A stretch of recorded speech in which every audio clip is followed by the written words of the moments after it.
할렐루야, 사랑합니다. 통일비전 공동체 성도 여러분, 한 주간 잘 보내셨습니까? 어느덧 1월도 이제 거의 막바지를 향해 나가는 것 같습니다. 지난 주일에 안내드렸는데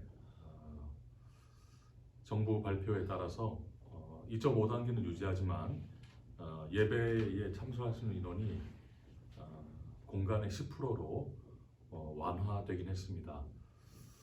지금 교회에서는 지난 월요일부터 새벽 예배와 모든 그 공예배에는 10% 내에 우리 수영로 교회 전체 본당 및 부속실 10% 내로 성도님들 예배에 참여하고 있습니다. 안타깝게도 주일 우리 통일비전 공동체 예배에 히라콜 공간에 10%를 환산해 보면 약 한 30여 명 정도밖에 참석이 안 되기 때문에 여러 가지로 또 운행에 대한 부분도 있고 등등해서 예배를 오픈하고 여러분들과 함께 만나는 것이 너무나 중요하고 그렇게 하기 원하나 너무나 인원이 적기 때문에 여러 가지 혼란을 또 최소한 의미에서 이번 주와 또 다음 주일까지는 지금과 같이 비대면 온라인으로 진행하게 되었습니다. 이 부분을 우리 성도님들 이해해 주시고 여러 가지로 많이 힘드시겠지만 조금만 더 기다리고 인내해 주시면 감사하겠습니다.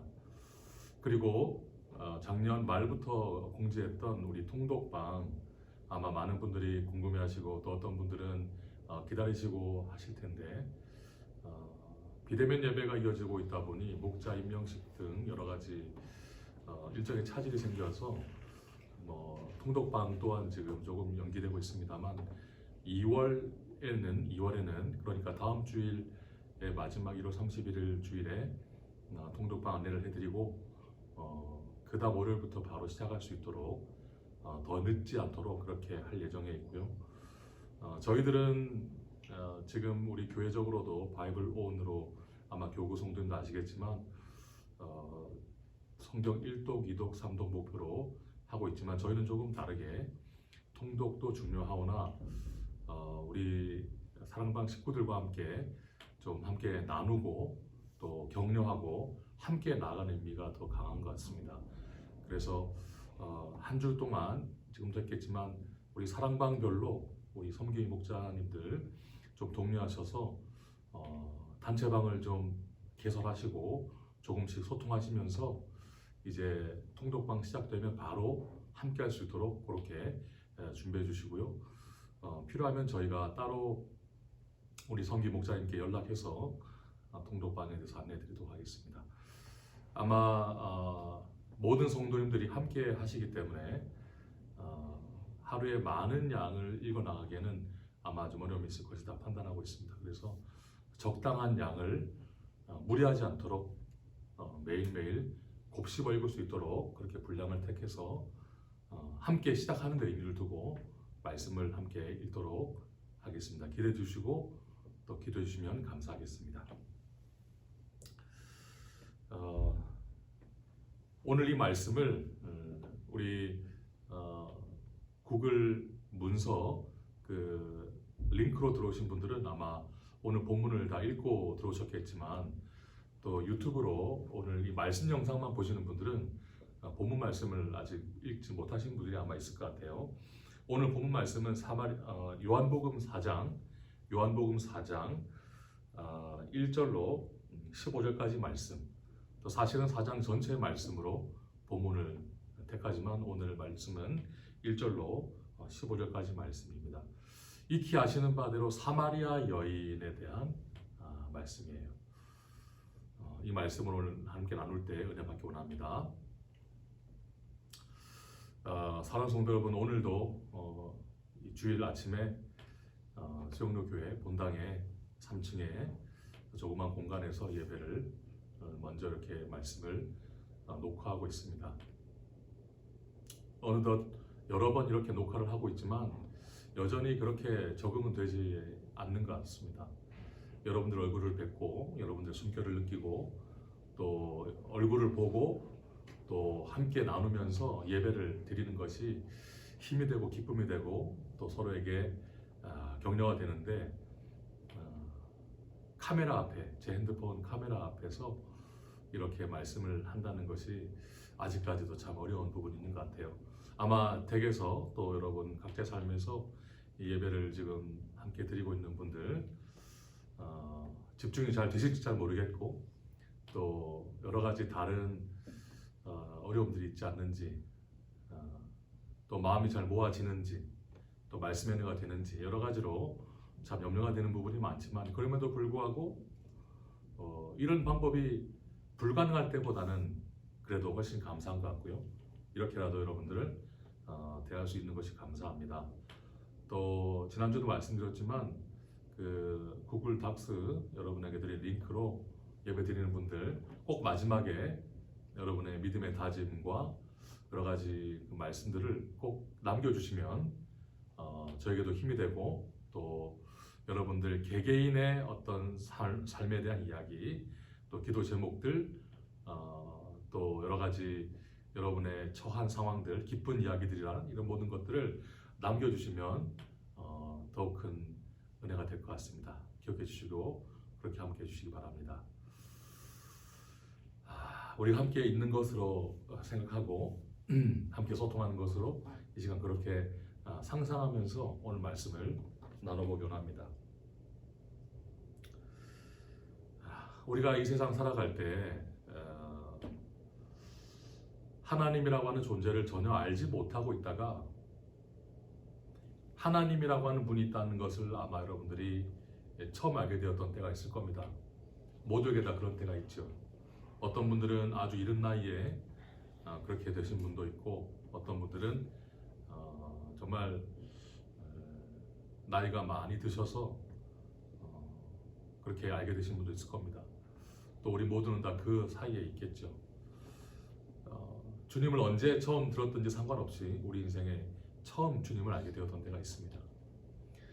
그때 반응도 다르겠죠. 어떤 분들은 즉시로 은혜를 받고 믿음으로 화답한 분도 있겠고, 또 많은 경우에는 그럼에도 불구하고 그렇게 마음에 와닿지 않고 무슨 말씀인지 이해가 잘 되지 않으면서 오히려 좀 어려웠던 그런 경험이 있을 수도 있습니다. 아무튼 그 첫 만남을 시작으로 해서 그 이후로 시간이 가면 갈수록 아마 하나님과의 교제가 깊어지고, 또 지금쯤이면 아마 성도님들의 삶 가운데 어렴풋하게나마라도 신앙이라고 하는 것이 자라나게 되고, 마음에 주님을 붙들고자 하는 그런 간절한 믿음이 아마 있으리라 믿습니다. 그런 믿음의 삶을 살아가다 보면 우리가 이런 질문을 꼭 하게 됩니다. 정말 주님이 계신가? 정말 주님이 살아계신가? 정말 주님이 살아계시다면, 정말 주님 살아계시다면 지금 내 인생 가운데 이루어지고 있는 이런 많은 문제들은 어떻게 설명을 해야 되는가? 내가 이러저런 일들로 이렇게 고통하고 있는데 정말 주님께서 살아계신다면 어떻게 가만두고 있는가? 나를 방치하는가? 라고 하는 그런 원망의 마음이랄까요? 혹은 그런 간절한 마음이랄까요? 그런 실존적인 질문들을 우리는 하게 됩니다. 이전에 주님 몰랐을 때는 내 인생의 주인이 나 자신이었거나, 아니면 내가 누군가를 의지했거나, 뭔가를 붙들었거나, 그런 대상들의 이와 같은 생각들을 통했겠지만, 이제 우리가 주님을 믿고 나아갈 때에는, 그 믿음이 우리 마음 가운데 자라기 시작할 때에는 정말 그 주님이 계시다면, 정말 그 주님이 나를 아시고 나의 구주가 되어 주신다면 나의 이런 모든 형편을 주님께서 아시지 않겠는가 라고 하는 그런 마음이 있는 것이죠. 또 어떤 경우는 이런 마음이 있습니다.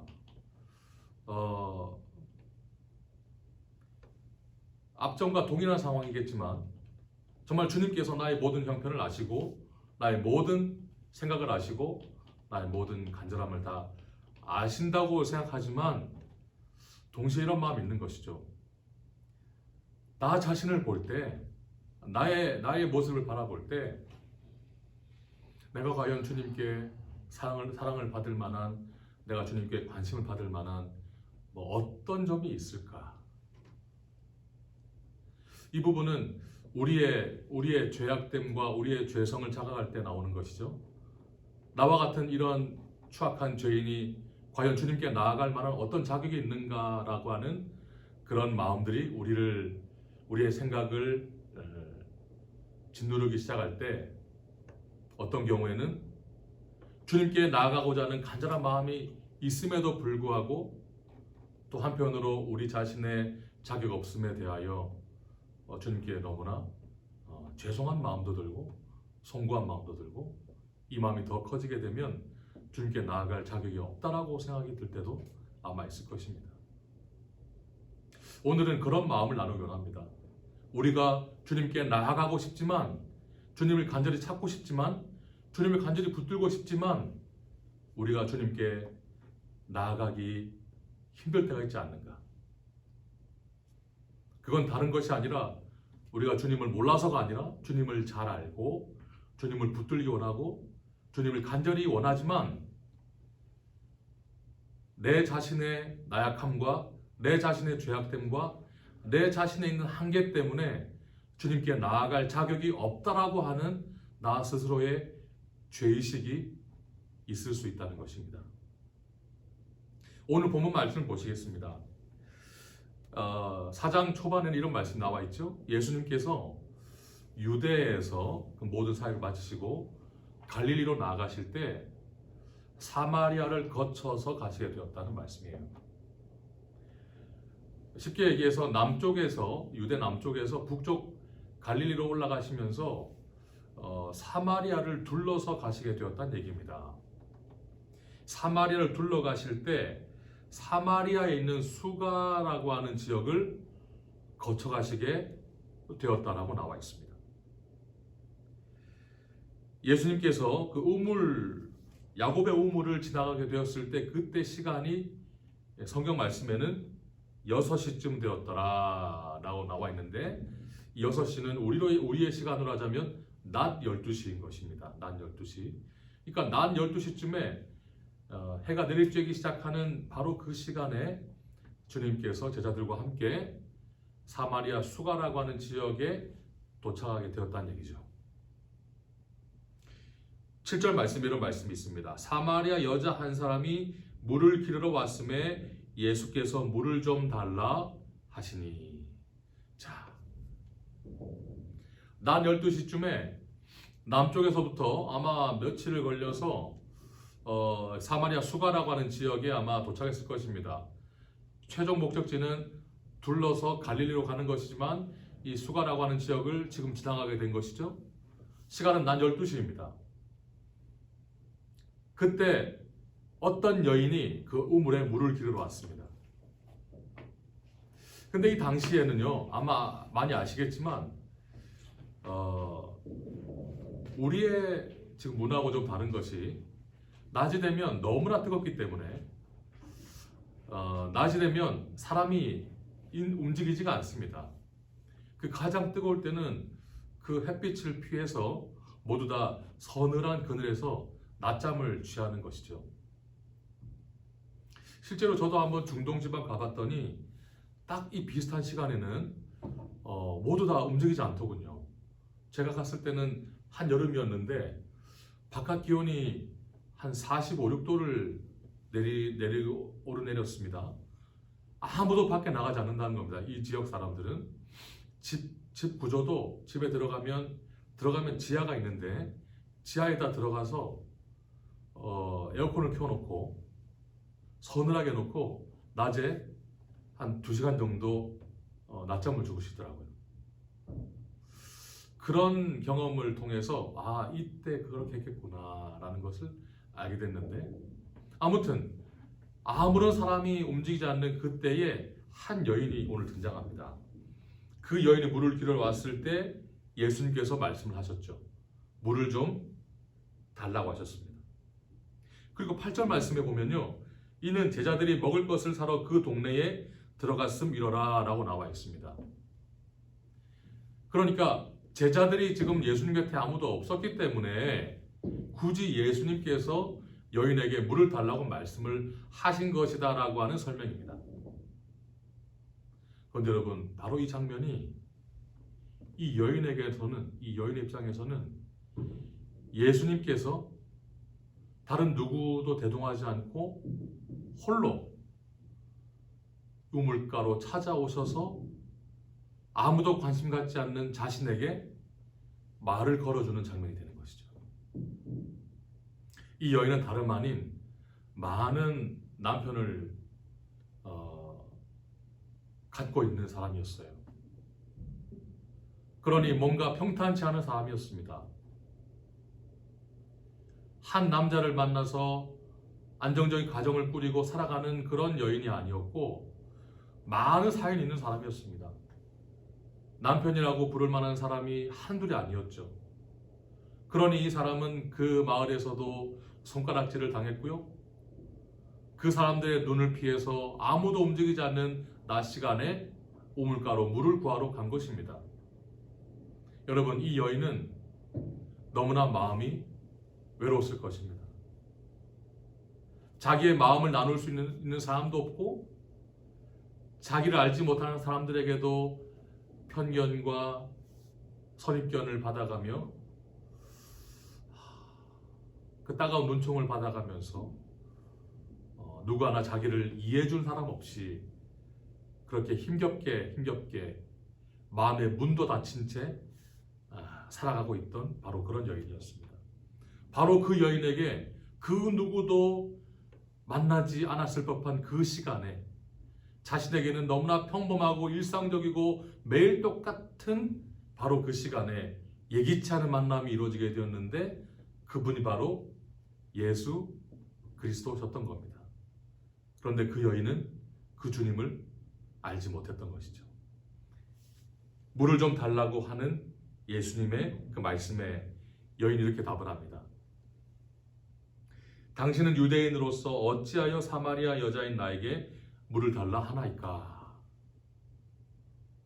이 여인이 무심한 듯 찾아왔으나 내가 늘 이렇게 우물을 오가지만 아무도 없어야 되는데, 그러니 이 유대인 남성의 등장은 결코 반가운 일이 아니었죠. 그렇지만 한눈에 보아도 사마리아 여인 본인과는 다른 남쪽 유다 사람이라는 것을 알게 되었던 것입니다. 길게 설명하기는 그렇지만 남유다와 북사마리아에는 같은 민족이었으나 철천지 원수가 된 민족적 배경이 있습니다. 그래서 지금은 이 사마리아 여인 입장에서는 남쪽 유다의 출신 이 남성을 볼 때 결코 우호적인 마음이 들지 않는 것이죠. 오히려 그와 처음 만남했음에도 불구하고 마음이 불편하고 친절하게 대할 수 없는, 그러니 지금 말을 하는 겁니다. 당신 유대인으로서 어찌하여 사마리아 여인인 나에게 물을 달라 합니까? 그러니 무슨 말입니까? 무슨 나에게 얼토당토하게 물을 달라고 하느냐라는 얘기겠죠. 그런 퉁명스러운 대답이 여인의 답이었습니다. 다시 예수님께서 말씀하십니다. 내가 만일 하나님의 선물과 또 내게 물 좀 달라는 이가 누구인 줄 알았더라면 내가 그에게 구하였을 것이요 그가 생수를 내게 주었으리라. 여인아, 당신이 만일 하나님의 선물과 또 당신에게 물을 달라고 하는 내가 누구인 줄 알았더라면 당신은 그에게 물을 주는 것뿐 아니라 그에게 오히려 구했을 것이라고. 그러면 그가 바로 생수를 당신에게 주었을 것입니다 라고 답을 하죠. 지금 이 생수를 가지고 대화를 하는 겁니다. 예수님께서는 그 여인에게 찾아가셔서 물을 좀 달라, 생수를 좀 달라고 말씀을 하셨습니다. 그런데 그 말씀에 대한 여인의 대답은 너무나 퉁명스러울 뿐 아니라 오히려 적대적이었고 결코 물 한 방울도 줄 수 없다라고 하는 그 태도에 대해서 예수님께서는 여인아, 당신이 하나님을 알고 또 당신에게 말한 내가 누구인 줄 알았다면 오히려 나에게 구했을 것이고 내가 당신에게 생수를 주었을 것입니다 라고 말씀하십니다. 이때 생수는요, 우리 성경에는 똑같이 생수로 나와 있지만 이때의 생수는 먹는 물을 의미하는 것이 아니라 성령을 의미합니다. 사랑하는 성도 여러분, 너무나 어려운 시기가 계속 이어지고 있습니다. 많은 분들이 지난 주일에 그 교회 안내를 듣고 이제는 교회를 갈 수 있는가라고 많이들 물어오셨습니다. 기대를 하셨습니다. 일주일에 한 번 교회 가는 것이 낙이고 너무나 큰 소망인데 그것이 끊어진 지금 너무나 힘들다라고 하는 말씀이었죠. 또 대화를 하지 못한 많은 분들 중에 아마 이런 분이 있을 것입니다. 언제부턴가 예배 자리로 나아가지 못하고 그 전에 그렇게 신앙생활 했던 것이 그때는 그렇게 소중하게 느껴지지 못했는데 지금 생각해보면 그때가 너무나 소중하고 지금 나의 삶이 너무나 연약하다라고 말씀하는 분도 있을 것입니다. 예배를 드린 지 너무나 오래되었고 말씀을 읽지도 못했고 찬양을 드리지 못했고 그러니 이 영적인 문이 완전히 막혀서 이제는 뭔가 기억조차 가물가물한 그런 분도 아마 있을 것입니다. 그렇지만 하루에도 문득문득 떠오르는 것이죠. 주님을 떠올리고 예배를 떠올리고 예배 감격을 떠올리고 말씀의 은혜를 떠올리면서 뭔가 그때로 나아가고 싶은 마음이 있는데 어떻게 나아가야 될지 알지 못한 채 답답해하는 분이 있을 것입니다. 그리고 마음속에 아마 기도할 거예요. 뭔가 기도를 하려고 아마 여러분 시도하실 것입니다. 그런데 그때마다 여러분 마음 가운데 있는 어떤 죄책감이 우리의 발목을 붙잡는 것이죠. 뭔가 기도를 하려고 하다가도 내가 무슨 또 기도를 하는가? 내가 무슨 낯짝으로 기도를 하는가? 내가 주님께 예배를 드렸는가? 말씀을 읽었는가? 기도를 했는가? 주님께 뭘 했는가라고 하는 그런 생각이 우리의 발목을 붙잡으면서 주님께 나아가고 싶은 그 마음을 억누른 채 다시금 침묵하는 그런 분들도 아마 있을 것입니다. 그러니 더욱더 외로워지는 것이죠. 내 주변에 아무것도 없고 우리에게 들리는 소식들이 참담하고 어둡고 힘들고 무겁고 이런 부분도 어려운 문제지만 여러분 이 모든 상황에 정말 우리에게 가장 근본적인 답은 무엇일까요?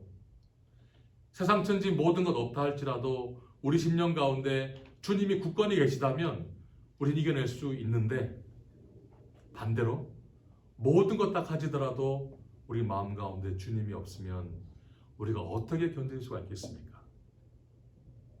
점점 더 외로워지는 겁니다. 그런데 여러분 오늘 이 말씀 보십시오. 이 말씀 보십시오. 사마리아 여인은 주변에 있는 사람들에게 눈총을 받고 손가락질을 당하고 따돌림을 당하여서 속칭 왕따를 당하여서 사람들이 있을 때에는 나다닐 수도 없던 그리하여 가장 뜨거운 그때에 물을 이루러 갔던 정말 불쌍한 사람이었습니다.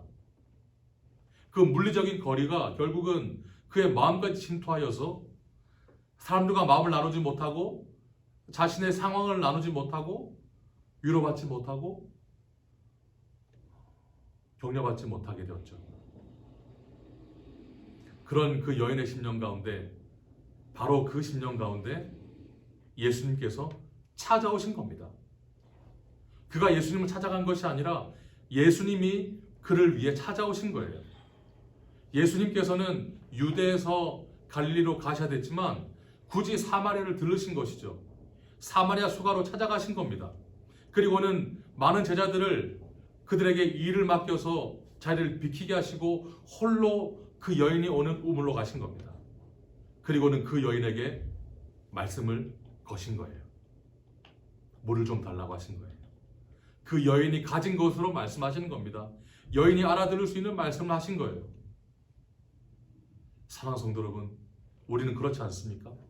우리가 먼저 주님을 알고 우리가 먼저 주님께 나아가는 것이 아니라 주님께서 먼저 우리를 아시고 주님께서 우리를 찾아오셨죠. 처음도 그랬고 지금도 그렇고 늘 그런 것입니다.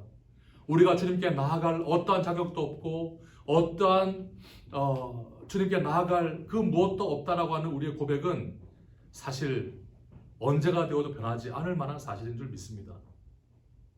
우리가 때로는 교만해져서 이제 이만큼이면 내가 주님께 좀 떳떳하지 않겠는가? 내가 이것도 드리고 저것도 드리고 이렇게 열심히 하고 이것도 저렇게 하고 라고 하는 그런 교만이 있을 때에도 사실 우리는 주님께 나아갈 어떠한 자격도 없는 존재임을 우리는 알아야 할 것입니다. 믿음의 연한이 깊어지고 교회에서 많은 봉사를 하고 이런 섬김을 하고 저런 섬김을 하면서 물론 그런 모든 것들이 소중하고 주님께 귀한 것이지만 그것이 때로는 우리의 마음에 겸손함을 잃게 하고 그것이 마치 나의 어떠함인 것처럼 착각하게 만들죠. 하지만 어떤 것도 우리의 죄악됨을 근본적으로 변화시킬 수가 없습니다. 우리 자신으로서는 나의 선행이나 나의 어떠한 가진 것이나 나의 그 무엇으로도 우리의 본질적인 죄악된 것은 결코 변화시킬 수가 없죠. 오히려 주님 앞에 늘 겸손하게 우리가 죄인임을, 부족함을, 연약함을 오늘도 우리는 주님께 나아갈 어떤 공로가 없음을 고백할 때에 그때 비로소 주님의 은혜가 우리 심령 가운데 임하게 될 줄 믿습니다. 사랑하는 성도 여러분, 예수님께서는 오늘 이 여인에게 찾아오셨어요. 오늘 우리 모두에게도 주님께서 찾아오시기를 원합니다. 오늘 이 말씀을 나누고 있는 사랑하는 성도님의 삶의 자리 가운데 여러분의 삶에 어떤 어려움과 어떤 고통과 눈물과 삶의 필요가 있겠지만 여러분 어떤 사람도 다 알지 못하고 다 이해하지 못하며 알아줄 수가 없어요. 오직 주님만이 여러분의 모든 형편을 다 아실 줄 믿어요. 그리고 여러분에게 각자 삶에 여러분 마치 사마리아 여인에게 무료로 말씀하신 것처럼 여러분 각자의 삶에 여러분에게 가장 지금 절실한 것으로 주님께서 말씀을 하실 것이라 믿습니다. 여러분 결국 이 사마리아 여인과 주님의 대화를 통해서 여인이 이 생수라고 하는 말씀에 대해서 반응을 하죠. 너무나 1차원적인 반응이었습니다. 지금 당장 그에게 필요한 말씀이었죠. 매일매일 이 낮에 뜨거운 시간에 물을 기르러 가는 것이 너무나 힘든 일이었는데 지금 딱 이 유대 남자가 그 물을 이제 기를 필요가 없다고 하니 그 말에 귀가 쏠깃했던 것입니다. 예수님의 의도는 그것이 아니었지만 이 여인은 자기 삶의 자기 현실의 필요를 가지고 나오게 되었죠. 하지만 결국 그랬던 그의 발걸음에 주님께서 복을 주시고 그의 심령 가운데 믿음을 주시고 그 심령 가운데 깨달을 수 있는 마음을 주셔서 복음이 무엇인지를 알게 해주셨습니다. 결국 예수님께서는 이 여인에게 영과 진리로 예배드리는 그 은혜의 자리를 말씀하셨습니다. 여러분 예수님께서는 우물에 물을 구하러 가셨지만 사실은 그 물을 구하러 가신 것이 아니라 목말라 지금도 헤매고 있는 그 영혼을 부르러 가신 거예요. 오늘 우리가 그렇지 않습니까? 오늘 우리가 주님의 은혜를 사모합니다. 여전히 우리는 목마르고 갈급하고 우리 인생 가운데 다른 어떤 것 그 무엇으로도 채울 수 없는 그 목마름이 있단 말이죠. 그것이 있다는 것을 우리는 고백합니다. 우리 그런 필요 가운데 주님께서 찾아오시는 거예요. 그리고는 말씀하십니다. 우리의 필요를 채워주시기 원하십니다. 우리 심령 가운데 우리의 그 마음을 만지시는 겁니다. 주님께서 우리의 삶을 어루만져 주십니다. 우리의 눈물을 닦아주시는 것이죠. 삶의 모든 어려움들을 들으시고 우리에게 길을 열어주실 줄 믿습니다. 사랑하는 성도 여러분, 오늘도 우리는 어떠한 공로가 없어요. 어떠한 이유가 없습니다. 우리가 이 땅에 찾아 들어올 때, 우리가 대한민국에 들어올 때 여러분 국가기관에서 나름대로 조사했습니다. 나름대로 기준을 가지고 우리를 분류했죠. 대한민국으로 들어온 많은 사람이 있지만 그 중에 다시 되돌려 보내진 사람도 있다는 사실을 우리는 알고 있습니다. 여러분 어떤 분들만 들어오시게 된 겁니까? 어떤 분들만? 북에서 나신 분들이죠. 그 이유는 대한민국 헌법상 북에 계신 모든 분들이 대한민국 국민이기 때문입니다. 여러분 그 기준밖에 없어요. 대한민국 국민이기 때문에 받아들인 겁니다. 마찬가지예요. 사랑하는 성도 여러분. 우리는 다른 어떤 공로가 없습니다. 우리 다른 어떤 조건을 만족할 수가 없어요. 오직 우리 자신, 우리 존재만으로, 우리 자신만으로 우리를 귀하게 여기시는 주님의 은혜이기 때문에 우리가 이 자리에 선 줄 믿습니다. 사랑하는 성도 여러분, 마음 가운데 지금 이 시간에 여러분의 마음 가운데 있는 그 모든 것들 다 내려놓고 여러분 한 가지를 꼭 붙들기 원해요. 주님, 여전히 오늘도 그 주님이 내 인생 가운데 충만히 임하시기 원합니다. 내가 모든 것을 다 갖고 있다 하더라도 주님이 아니고서는 도저히 설 수가 없습니다.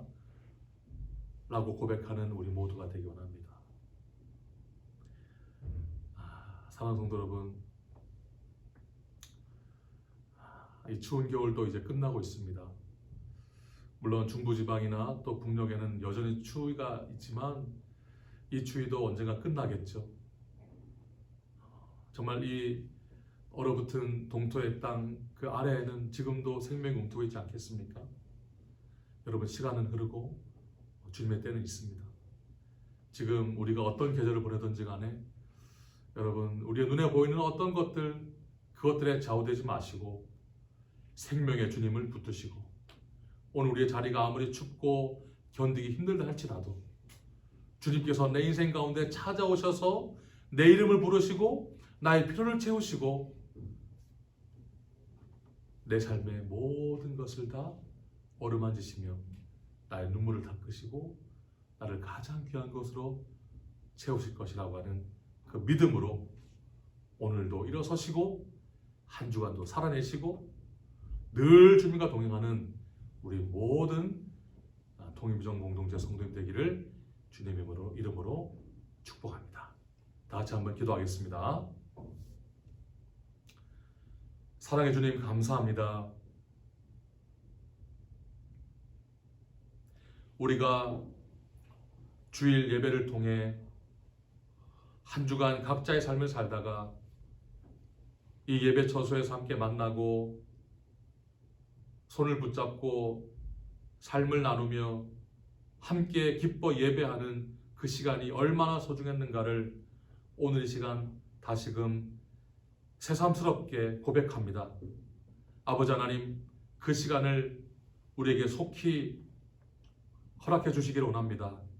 주님 또한 이 추위를 견디고 있는 이 추운 시간을 보내고 있는 우리 10년 가운데에도 이 추운 겨울을 보내고 있는 주님의 귀한 자녀들에게 아버지 하나님 찾아가 주셔서 사마리아 여인에게 찾아가신 것처럼 이 시간 찾아가 주셔서 그 마음을 만지시고 녹이시고 다시금 눈물을 닦아주시고 일으켜 세워주시기를 간절히 원합니다.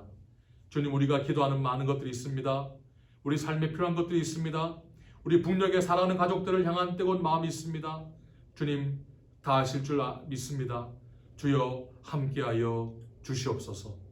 주님, 우리가 영으로 무장되어 더욱더 간절히 예배하게 하시고 기도하게 하시고 말씀 묵상케 하시고 찬양하게 하시고 주님과 동행케 하셔서 주님 다시 허락하신 그때에 기쁨으로 함께 모여 예배드릴 수 있는 우리가 모두 되도록 주여 함께해 주시기를 간절히 원하옵나이다. 이제는 우리 주 예수 그리스도의 은혜와 하나님 아버지의 놀라우신 살아가심과 성령의 교통하심이 내 삶 가운데 찾아오신 주님을 붙들고 주님의 음성 가운데 귀를 기울이며 주님으로 말미암아 은혜를 누리고 또한 주님과 함께 걷기를 결단하는 여기 있는 모든 주의 성도들 머리 위에 이제부터 영원토록 함께 하시기를 간절히 축원하옵나이다. 아멘.